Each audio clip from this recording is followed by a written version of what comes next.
Donc ne soit plus une quantité, mais devient une qualité. Au point 6, pour finir, les critères de la qualité. Donc toute qualité, au moins ça a des critères, n'est-ce pas? Pour reconnaître une qualité, il faut d'abord, il y a des critères, n'est-ce pas? N'est-ce pas? Alors, les critères de la qualité, c'est quoi? À toi de te poser cette question. Quels sont les critères ou les critères de la qualité? Veuillez m'excuser. Quels sont les critères d'une bonne qualité? Parce qu'il y a des mauvaises qualités aussi. Il y a des mauvaises qualités, il y a des bonnes qualités. Alors, quels sont ces critères? Le premier, c'est l'obéissance. Il faut obéir. Pour être une parfaite qualité, une vraie qualité devant le Seigneur. Pour être la vraie qualité, il faut être obéissant. Oui. Il faut être obéissant. Est-ce que réellement tu es obéissant?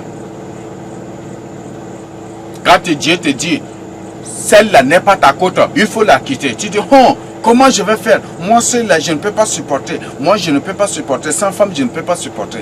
Tu n'es plus une qualité. Tu ne réponds pas aux critères de la qualité que Dieu veut, n'est-ce pas? C'est ça, non? Le Seigneur te dit, mon fils, ma fille, dans peu de temps seulement, je vais venir. Quitte ton travail, quitte tes études, quitte ton école. Quitte l'école pour venir pour me servir, pour me témoigner, pour annoncer la bonne nouvelle. Tu dis, sans école, est-ce que moi je vais réussir? Est-ce que c'est sans école, je vais réussir? Est-ce que qui va prendre soin de moi? Tu dis cela. Est-ce que tu réponds aux critères ou est-ce que tu réponds vraiment aux critères de la bonne qualité? C'est mauvais, n'est-ce pas? Tu réponds aux critères de désobéissance, n'est-ce pas? C'est ça la désobéissance, là. Donc c'est un critère de mauvaise qualité. N'est-ce pas? Donc voilà le grand problème. Le Seigneur te dit, mon fils, prends une décision maintenant. Il faut faire ceci. Tu dis, est-ce que tu réponds? Donc tu ne réponds pas aux critères de la qualité de Dieu. Aux qualités de Christ. Exigées et demandées par Dieu. Donc tu n'es pas son enfant. Donc, réponds. Ce que Dieu veut, c'est l'obéissance. Dieu réclame de toi l'obéissance. Réponds. Il réclame de toi l'obéissance. Peut-être le Seigneur te dit, mon fils, ma fille ou mon fils, telle personne, sépare-toi de lui. Il faut faire ça. Tu dis, est-ce que tu argumentes, tu donnes tes raisons, tu donnes ta sagesse, tu fais. Tu crois que tu obéis. Tu réponds vraiment aux critères exigés par Dieu. Les vrais ou le vrai critère de la qualité. Donc, il faut être obéissant. Quand tu te dis, répands-toi. Ne cherche pas des arguments. Ne cherche pas des raisons ni des arguments. Mais répands-toi. Quand Dieu te dit, reconnais tes péchés, reconnais-les. Ne cherche pas des arguments, ne cherche pas des raisons.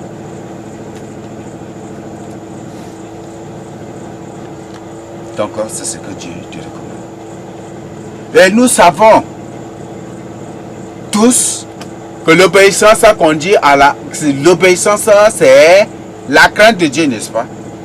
C'est ce que les gens oublient. L'obéissance, c'est la crainte de Dieu. Ça, c'est le deuxième critère. C'est la crainte de Dieu. L'obéissance, c'est la crainte de Dieu. C'est ça, n'est-ce pas? Quand tu veux faire quelque chose et que l'Esprit te réagit, l'Esprit Saint refuse, tu aussi, toi aussi, tu te détournes. C'est ça la crainte de Dieu. Quand tu fais ce qui est mal et que l'Esprit, à travers une personne ou directement toi-même ou à travers d'autres personnes ou à travers sa parole, te reproche, te dit, répands-toi. Et que tu refuses, tu dis, est-ce que moi là, moi comme ça, je m'humilie et je reconnais mes fautes et pour que je... Est-ce que tu obéis?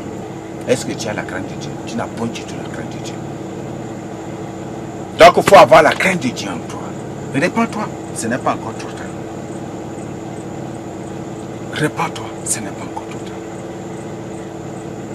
tard. Donc quand Dieu te dit, quand Dieu te parle, il faut obéir. Et en obéissant, c'est déjà la crainte. La crainte que tu dois avoir pour ton papa, ce n'est pas le fait de le voir et trembler, puis se mettre à pleurer et crier. Non, ce n'est pas ça. Ça, c'est autre chose. Ça peut être même là, c'est la folie, ça, c'est autre chose. Dieu nous a pointé, je dois appeler à ça, non.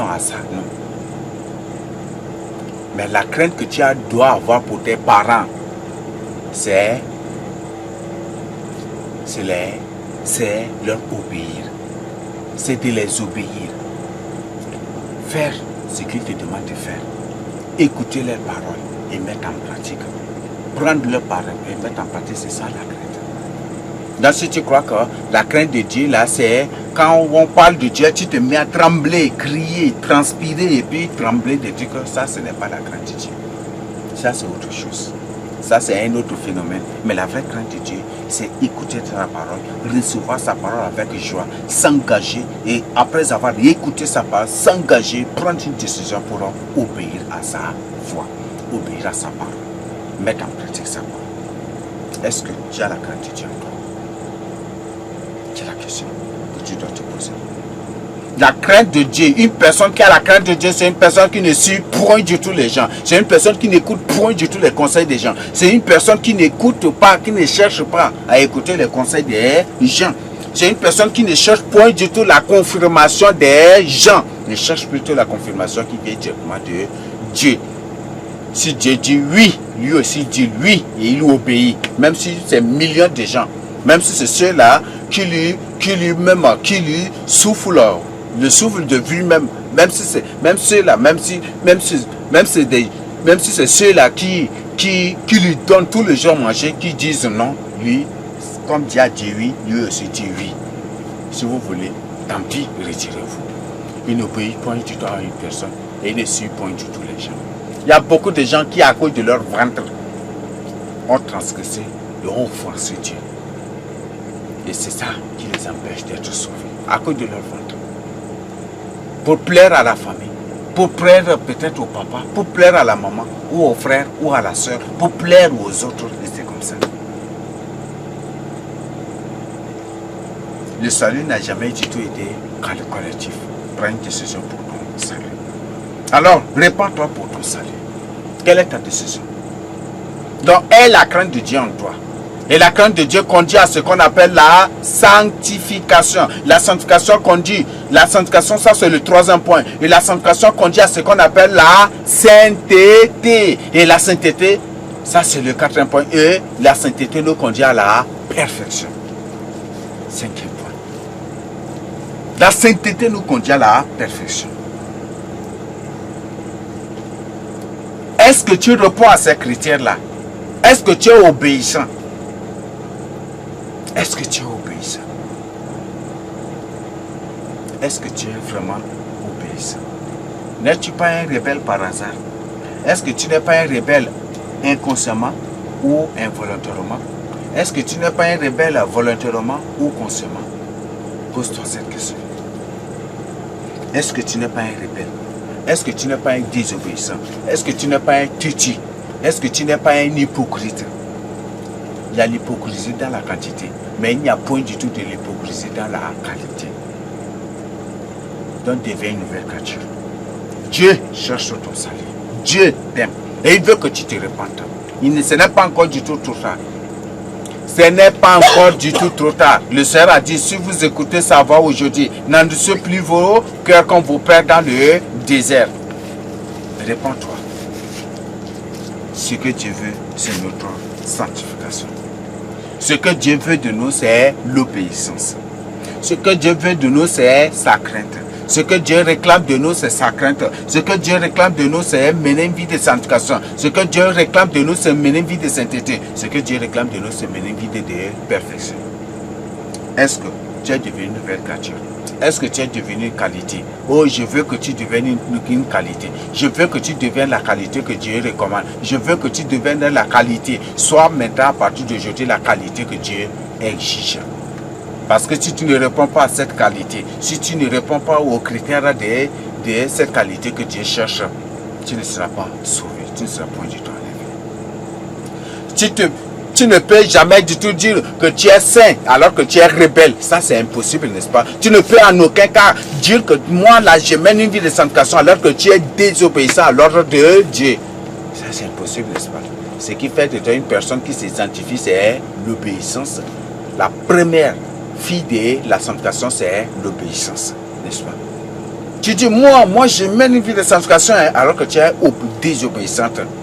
Tu n'obéis point du tout à la voix de Dieu. Quand Dieu parle, tu refuses, tu n'écoutes pas. Quelle vie de sanctification tu as de mener? Ou quel genre de vie de sanctification tu as de mener? Ça, c'est ce qu'on appelle vie de sanctification verbale. Un chant, une récitation. Je mène une vie de sanctification, je mène une vie de sanctification, donc c'est ça. Ça, c'est une récitation. Mais ce n'est pas une pratique. N'est-ce pas? Tu ne peux pas dire que moi, je suis saint et rebelle ou désobéissant. Ça, c'est impossible, n'est-ce pas? Quand tu es saint, l'obéissant. Une personne copie. On ne peut jamais parler d'une personne sainte, d'une personne parfaite sans parler de Dieu, sans parler de la docilité. Ça, le Seigneur nous recommande d'être docile. C'est là où... Ça, c'est... Avec ce monde moderne, c'est tout à fait... quasi vraiment impossible. La docilité. Ça, beaucoup de gens trouvent que la docilité, c'est... Mais Dieu nous recommande d'être docile. Est-ce que vous comprenez? C'est qu'on a le sens de la docilité, d'être docile. Donc Dieu veut que tu sois docile. Dieu veut que tu sois docile. Dieu veut que tu sois docile. Dieu t'ordonne d'être docile. Est-ce que tu es réellement docile? Est-ce que tu as sa crainte en toi? Est-ce que tu es docile? Est-ce que tu te soumets à savoir, à cette recommandation? Ne t'obstine plus jamais. Non. Sois docile. Au premier mot ou à la première lettre seulement de la parole du Seigneur, il faut mettre en pratique. Il y a des gens même qui peut-être ont dit que pendant la repentance, pendant le mois de confession, il faut que les gens s'élèvent. Si une personne a quelque chose à confesser, qu'il s'élève. Il faut attendre que des gens passent. Et si c'est beaucoup, d'abord, eux aussi s'élèvent. Vous voyez? Est-ce que c'est la vraie confession?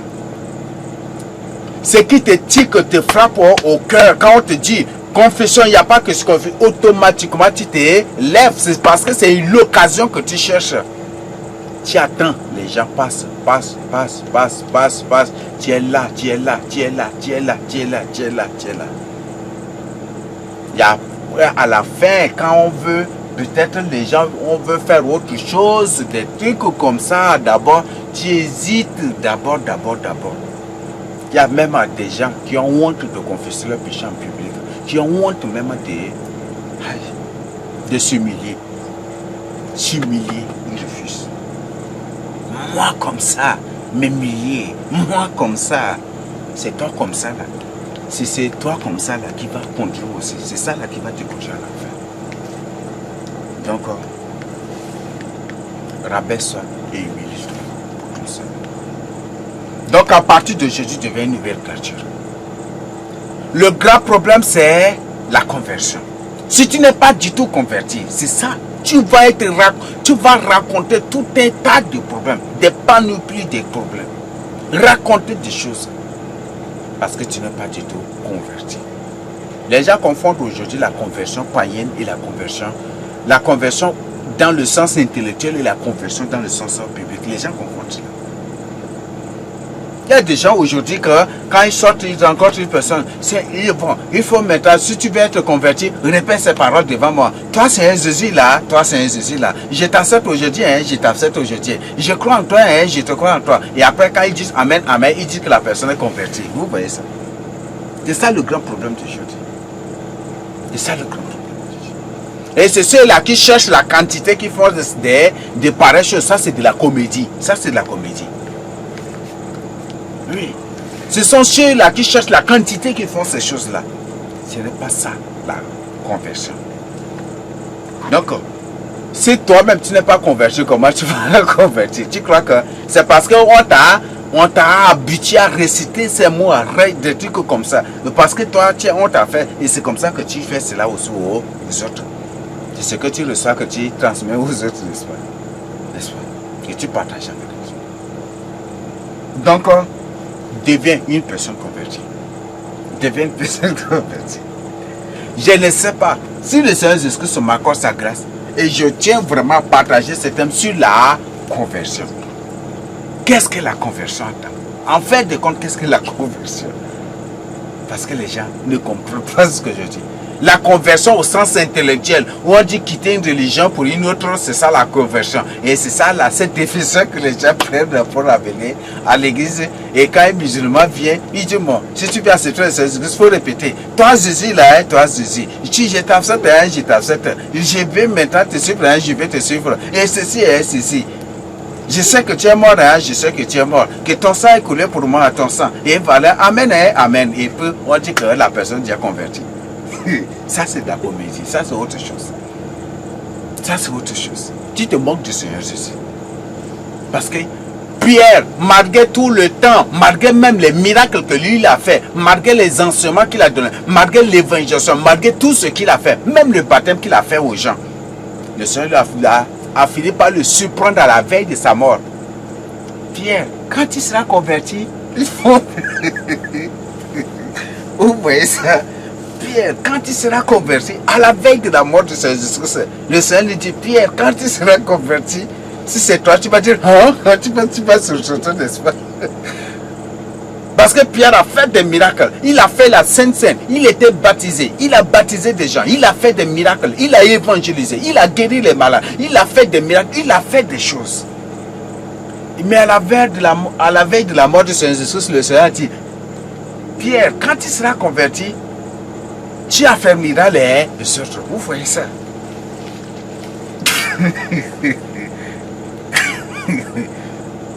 Donc, répands-toi maintenant. Répands-toi, humilie-toi pour ton salut. Donc, c'est le message de Seigneur Jésus-Christ. Prends ça au sérieux. Répands-toi, détourne-toi du mal. Le Seigneur Jésus-Christ ne veut pas ta perte. Cet enseignement, ce n'est point du tout pour t'amener à tes jeunes. Ce n'est point du tout, non, ce n'est point du tout une condamnation. C'est pour toi, pour ta repentance.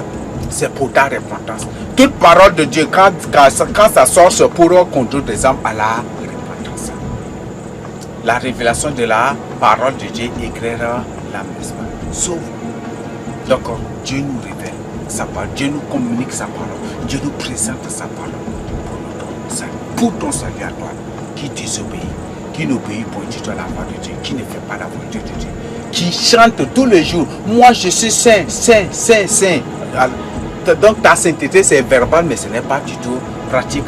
Parce que la première fille même de la sainteté, c'est l'obéissance. C'est la mise en pratique de la parole de Dieu. Est-ce que tu fais cela? Donc, répands-toi pour ton salut. C'est le message du Seigneur Jésus-Christ. Prends ça vraiment au sérieux.